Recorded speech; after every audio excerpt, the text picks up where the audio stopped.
May nag-comment sa atin about religion and being born again. Sabi niya, pag tinanong ka po kung ano religion mo sa NBI at job interview, born again po. Anong pa isa? Di ba ang born again ay laging sinasabi, di na kailangan ng reliyon. Marami pa rin ang nalilito pagdating sa religion at pag sinabing born again.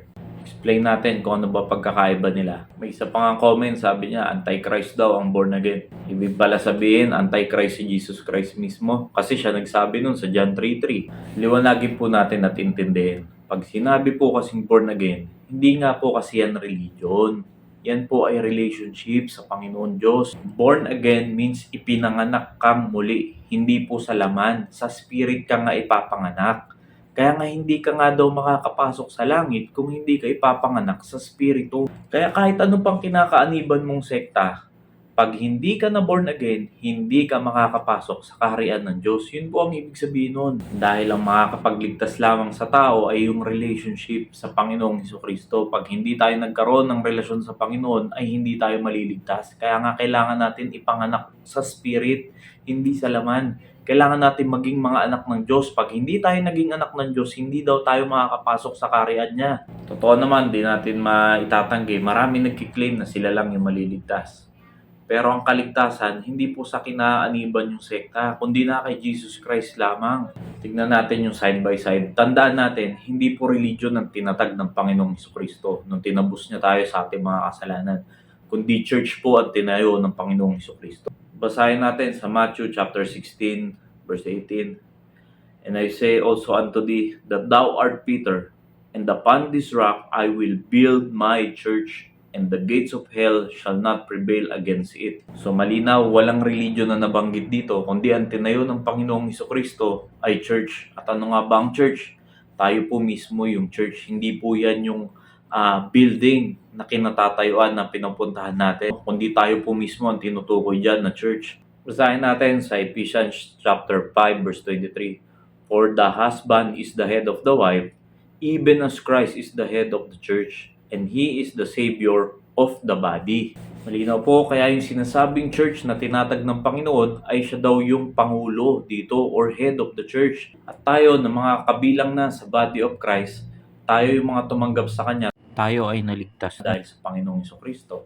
Tingnan natin ng mas malinaw in 1 Corinthians chapter 12 verse 27. Now ye are the body of Christ, and members in particular. Kaya malinaw na tayong mga tumanggap sa Panginoong Hesukristo ay naging miyembro na rin tayo sa kanyang katawan. And He is the head. Yan po ang tinayo ng Panginoong Hesukristo, ang church. Ngayon, tignan natin ano ba talaga ang religion. In James chapter 1 verse 26, tignan natin sa Tagalog. Kung ang sino man ay nag-iisip na siya'y relihiyoso samantalang hindi pinipigil ang kanyang dila, kundi dinadaya ang kanyang puso, ang relihiyon ng taong ito ay walang kabuluhan. Kung ganyan ang pinapakita ng isang taong nagsasabi na siya ay relihiyoso, ngunit hindi nakikita sa kanyang gawa, ay matatawag itong walang kabuluhan. Ngayon, mas linawin natin ano ba talaga ibig sabihin ng religion. Tignan natin sa Greek word na ginamit is treskia. Ito ang sabi, ceremonial observance, religion, worshiping. Tignan natin yung mga iba pang kahulugan niya. Treskia is sometimes translated as religion in today's translation, but the term was understood as generic worship well into the medieval period. So, ito yung false worship na sinasabi, hindi ito yung totoong worship. Generic yung sinasabi dito na worship. Tingnan natin yung ibang concordance niya or yung ibang kamatch niya sa Bible.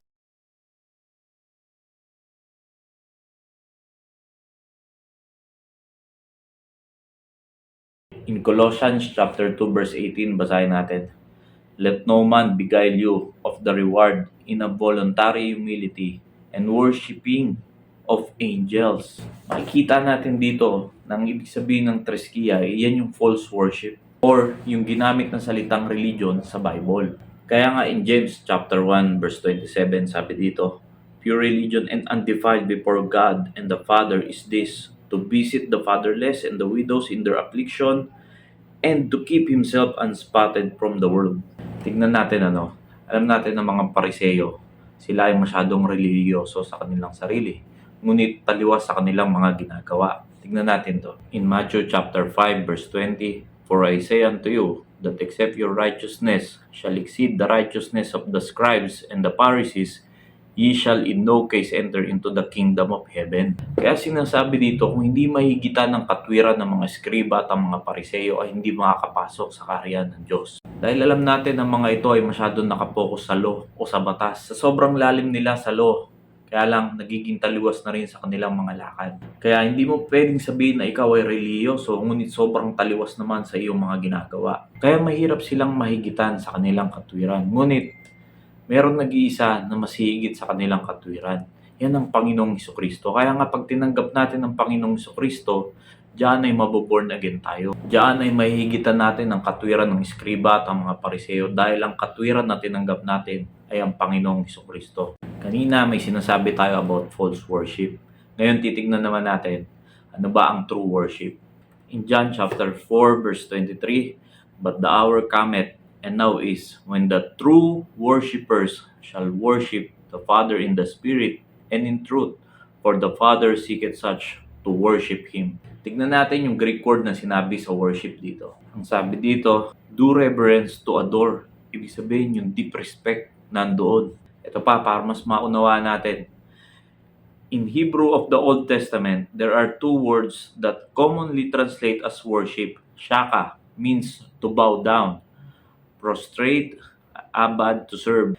In Greek, we have the words proskuneo and latreo, which means to kiss the hand kneeling, and to serve, minister to, respectively. So yan po yung sinasabi ng verse na yung true worshipper, ganyan po ang ibig sabihin yan.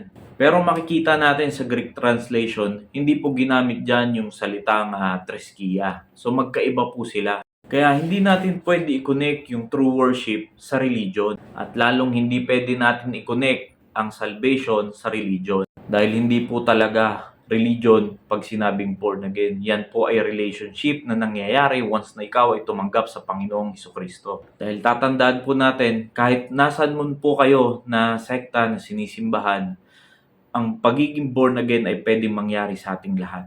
Dahil hindi nga po yan religion. Nangyayari yan pag tinanggap natin si Jesus Christ. Kahit ano pang kinaaniban mo ngayon, ay pwede kang ma-born again. At pag na-born again ka, dun ka lang maliligtas. Minsan sa iba, ang religion ay grupo. At kung biblically speaking naman, pag sinabing religion, ayan po ay tumutukoy sa treskia, yung binasa natin kanina. At ang isa niyang ibig sabihin ay worship. Ngunit hindi po yun yung true worship. Binasa rin natin kanina na ang true worship ay yung proskuneo, hindi po treskia. Kaya wag po tayo malilito sa true worship dahil yan po ay direkta sa Panginoon at hindi na ginagamitan ng religion or yung mga false worship.